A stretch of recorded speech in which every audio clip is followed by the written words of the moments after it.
അദാനി, അതായത് മോദിജി നല്ല മീനൊക്കെ പ്രിപ്പയർ ചെയ്യും. എന്നിട്ട് മോദിജി ആ മീൻ എടുത്തിട്ട് അദാനിക്കും അംബാനിക്കും ഒക്കെ വായിലോട്ട് ഉരുട്ടി കൊടുക്കും. അങ്ങനെ അവരത് മൊത്തം ഇങ്ങനെ അങ്ങ് എടുത്തിട്ട് അതിൻ്റെ മുള്ളും എടുക്കും. ആ മുള്ള് എന്ത് ചെയ്യും നമ്മുടെ മോദിജി ഒന്ന് കുടഞ്ഞിട്ട് നമ്മുടെ സംഖ്യകളുടെ വായിലേക്ക് ഇട്ട് കൊടുക്കും. സംഖ്യക്ക് സന്തോഷമായി, സമാധാനം. ഓ, മോദിജി അന്നം തന്നു. मैं शासन में बैठा हूं, मुझे मालूम है इस प्रकार से रुपया इतनी तेजी से गिर नहीं सकता।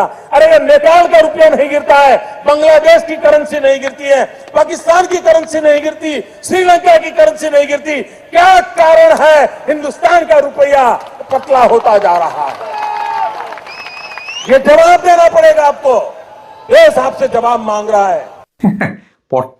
ആട്ടം കണ്ട പോലെ നോക്കി നിൽക്കാതെ അവൻ പറഞ്ഞ വല്ലതും മനസ്സിലായോ? നമ്മുടെ താടിജി കൈയടിക്കാൻ തോന്നിപ്പോയി.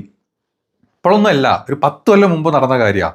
10 കൊല്ലം മുമ്പ് നമ്മളെ പ്രധാനമന്ത്രി ആവാൻ വേണ്ടിയിട്ട് അന്ന് കോൺഗ്രസിനെതിരെ ഏറ്റവും രൂക്ഷമായിട്ട് നമ്മുടെ ഇപ്പോഴത്തെ പ്രധാനമന്ത്രി, അന്നത്തെ ഗുജറാത്തിന്റെ മുഖ്യമന്ത്രി ആയിരുന്ന നമ്മുടെ താടിജി, നമ്മുടെ മോങ്ങിജി അന്ന് മോങ്ങിക്കൊണ്ടിരുന്ന സംഭവമായിരുന്നു ഇത്. എൻ്റെ പൊന്ന് സംഖ്യകളെ, നിങ്ങൾ ഇത് കാണുന്നുണ്ടോ? നിങ്ങൾ നോക്കൂ, ബംഗ്ലാദേശിലോട്ട് നോക്കൂ, നിങ്ങൾ നേപ്പാളിലോട്ട് നോക്കൂ, നിങ്ങൾ പാകിസ്ഥാനിലോട്ട് നോക്കൂ, നിങ്ങൾ ശ്രീലങ്കയിലേക്ക് നോക്കൂ. ഇവിടത്തൊക്കെ പൈസയുടെ മൂല്യം, അവിടുത്തെ കറൻസിയുടെ മൂല്യം കൂടിക്കൊണ്ടിരിക്കുന്നു. ഇന്ത്യയുടെ കറൻസി, അതായത് ഡോളറുമായിട്ട് കമ്പയർ ചെയ്യുമ്പോഴാണ്, ഡോളറുമായിട്ട് കമ്പയർ ചെയ്യുന്ന സമയത്ത് ഇന്ത്യയുടെ കറൻസിക്ക് അന്ന് 58 രൂപയുടെ വാല്യൂ, അതായത് $1 58 രൂപയായിരുന്നു. നിങ്ങൾ നോക്ക്, കഴിഞ്ഞ 10-65 കൊല്ലം കൊണ്ട് നമ്മുടെ നാടങ്ങ് പടുകുഴിയിലേക്ക് പോയിക്കൊണ്ടിരിക്കുകയാണ്. കോൺഗ്രസ്സുകാർ ഇവിടെ എന്താ കാണിക്കുന്നത്? ഇത്രയും കൊല്ലം കൊണ്ട് ഇത്രയും, അതായത് നമ്മൾ ഡോളറിന്റെ അടുത്തോട്ട് നമ്മൾ കുതിച്ച് ചാടുന്നതിന് പകരം ഡോളറെ നമ്മളെ പിടിച്ച് മിണുങ്ങി 58 രൂപയിൽ എത്തിയിരിക്കുക എന്നൊക്കെ പറഞ്ഞിട്ടായിരുന്നു അന്ന് പ്രചരണം. എന്തായാലേ കൈയടിച്ചു പോലെ അമ്മാതിരി കിട്ട് ഡയലോഗല്ല അടിച്ചത്. ആരാണെങ്കിലും ഒന്ന് കൈയടിച്ചു പോകും. ഇന്നലത്തെ ന്യൂസ് കണ്ടിരുന്നു നിങ്ങൾ? ഇതാണ് ഇന്നലത്തെ ന്യൂസ്. അതായത് നമ്മുടെ രൂപയുടെ റെക്കോർഡ് ഇടിവ്. കഴിഞ്ഞ 10 കൊല്ലം കൊണ്ട് 58 രൂപയെന്ന് നമ്മളെ രൂപ ഇപ്പം 88 രൂപയിലോട്ട് മൂക്കും കുത്തി റെക്കോർഡ് ഇടിവിൽ താഴ്ത്തു വന്ന് കിടക്കുന്നുണ്ട്.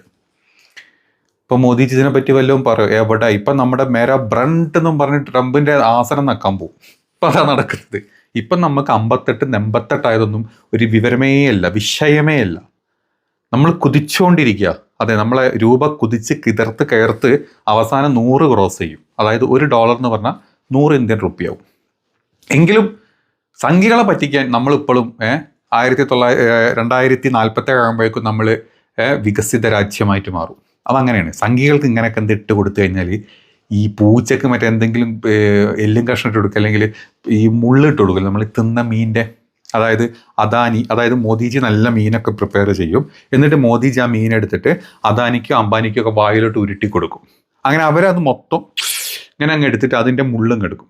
ആ മുള്ള എന്ത് ചെയ്യും നമ്മുടെ മോദിജി ഒന്ന് കുടഞ്ഞിട്ട് നമ്മുടെ സംഖ്യകളുടെ വായിലേക്ക് ഇട്ട് കൊടുക്കും. സംഖ്യക്ക് സന്തോഷമായി, സമാധാനം. ഓ, മോദിജി അന്നം തന്നു. നമ്മൾ വികസിത ഇന്ത്യ ആവാൻ പോവാണ്. നമ്മൾ അങ്ങനെ കുതിക്കാൻ പോവാണ്. നമ്മൾ കുതിച്ച് മൂക്ക് കുത്തി അങ്ങ് അണ്ണാക്ക് കയറ്റാൻ പോവാണ് എന്നൊക്കെ നമ്മളെ സംഖ്യകൾ വിചാരിച്ചിട്ട്, സംഖ്യകൾ കൈയടിച്ച് സംഖ്യകൾ നമ്മുടെ മോദിജിക്ക് വോട്ടൊക്കെ ചെയ്തിട്ട് വീട്ടിൽ നക്കാപ്പിച്ചല്ലാണ്ട് തെണ്ടി തിരിഞ്ഞ് ചത്ത് ജീവിക്കും. ഇതാണ് നമ്മുടെ നാട്ടിൽ നടക്കുന്നത്. പണ്ട് 58 മോദിജി കിടന്ന് കൊണച്ച കൊണമൊന്നും ഇപ്പം മോദിജി അറിഞ്ഞിട്ട് പോലില്ല. 88 ആയപ്പോഴും എങ്ങനെയുണ്ട്? ഞാൻ അത് മാത്രമല്ല, അന്ന് സ്ഥിരം, അന്ന് ഏത് വേദിയിൽ ചെന്ന് കഴിഞ്ഞാലും മോദിജി കുരച്ചോണ്ടിരുന്ന ഇതായിരുന്നു. മറ്റൊരു കുരയാൻ കേൾപ്പിച്ചിരാം. जिस प्रकार से डॉलर मजबूत होता जा रहा है, रुपया कमजोर होता जा रहा है, विश्व व्यापार में भारत टिक नहीं पाएगा। हमारे व्यापारी जो माल बाहर भेजते हैं, हमारे व्यापारी जो माल बाहर से लाते हैं, इस बोझ को सह नहीं पाएंगे। इवन भारत सरकार जो चीजें लाती है, भेजती है, उसको सहना मुश्किल हो जाएगा। और दिल्ली की सरकार जवाब नहीं दे रही है। और मैंने साफ मांग की है, ये सिर्फ आर्थिक कारणों से नहीं हुआ है, ये आपकी भ्रष्ट राजनीति जो चली है दिल्ली से, उसका इसके अंदर बहुत बड़ा रोल, बहुत गंभीरता से आरोप लगा रहा है। രാജ്യനീതിക്ക് നിരക്കുന്നതാണോ നമ്മുടെ കോൺഗ്രസ്സുകാർ നാട്ടിൽ ചെയ്തുകൊണ്ടിരിക്കുന്നത്? നമ്മുടെ രാജ്യത്തെ വ്യാപാരികൾ കഷ്ടപ്പെടുന്നു. ഡോളറിന്റെ വില 58 രൂപ ഇന്ത്യയുടെ മൂല്യം എന്ന സമയത്ത് നമ്മുടെ രാജ്യത്തെ വ്യാപാരികൾ കഷ്ടപ്പെടുന്നു. നമുക്കിവിടെ നിന്നൊന്നും കയറ്റുമതി ചെയ്യാനോ ഇറക്കുമതി ചെയ്യാനോ പറ്റുന്നില്ല. എന്താ? എല്ലാത്തിൻ്റെയും നമ്മുടെ വിനിമയം നടക്കുന്നത് ഡോളറിലാണ്. ഇന്ത്യയുടെ പൈസ 58 രൂപയിൽ നിൽക്കുന്നു. നമ്മുടെ കേന്ദ്ര ഭരണത്തിനോട് ഭ്രഷ്ട് കൽപ്പിക്കണം. നമ്മൾ ഇല്ലാണ്ടാവണം. നമ്മൾ അവരെ ഒഴിവാക്കിയിട്ട് നിങ്ങൾ എന്നെ പ്രധാനമന്ത്രിയാക്കും. ഞാൻ അന്ന് രൂപ ഇപ്പം 58 ഉള്ളത് ഞാനന്ന് $1 1 ഇന്ത്യൻ രൂപ വരെ ആക്കും എന്ന് തള്ളും തള്ളി 15 ലക്ഷം നിങ്ങളുടെ കണ്ണാക്കിലേക്ക് പോക്കറ്റിലേക്ക് തള്ളി തരുന്നു പറഞ്ഞിട്ടാണ് ഇയാൾ തള്ളി കഴിഞ്ഞ 11 കൊല്ലം തള്ളിക്കൊണ്ടിരുന്നത്. പിന്നെ തള്ളു കേൾക്കാൻ ഈ പറഞ്ഞ സംഖ്യയ്ക്ക് ഒരു പ്രത്യേക സുഖമായതുകൊണ്ട് ഈ വിവരം കെട്ടവന്മാർ നാടിൻ്റെ അവസ്ഥ തിരിച്ചറിഞ്ഞിട്ടില്ല. ഇപ്പം ഏതെങ്കിലും ഒരു സംഖ്യ, ഒരു അണ്ടിക്ക് ഉറപ്പുള്ള ഒരു സംഖ്യ മോദിനോട് ചോദിക്കോ, എന്ത് പറ്റി മോദി 58 ഉള്ളത് 88 അറിഞ്ഞില്ലെന്ന് ചോദിക്കാൻ ഒരു പീറ സംഖ്യക്ക് പറ്റുമോ? ഇല്ല. കാരണം സംഖ്യക്ക് മുള്ള് കിട്ടുന്നുണ്ടല്ലോ. സംഖ്യക്ക് അദാനി കൊടുക്കുന്ന, അംബാനി കൊടുക്കുന്ന എച്ചിൽ കിട്ടുന്നുണ്ടെന്നുണ്ട് സംഖ്യ അത് നക്കി ജീവിച്ചോളൂ. എന്താണെങ്കിലും സ്വന്തമായിട്ടൊരു പ്രധാനമന്ത്രി, സ്വന്തമായിട്ട് രാജ്യത്തിൻ്റെ പ്രധാനമന്ത്രിയുള്ള സേവകനായിട്ടുള്ള 2 പണക്കാരേ ഉള്ളൂ ഇന്ത്യയിൽ. അത് അദാനിയും അംബാനിയൊക്കെ തന്നെയാണ്. അതിൽ സ്പെഷ്യലി അത് അദാനിയാണ്. കഷ്ടം അല്ലേ? നമ്മൾ കുതിച്ചുകൊണ്ടിരിക്കുക, നമ്മൾ കുതിച്ച് അവസാനം കിതച്ച് വിറച്ച് മൂക്കും കുത്തി പല്ല് 32 പൊളിഞ്ഞിട്ട് താഴെ കിടക്കും.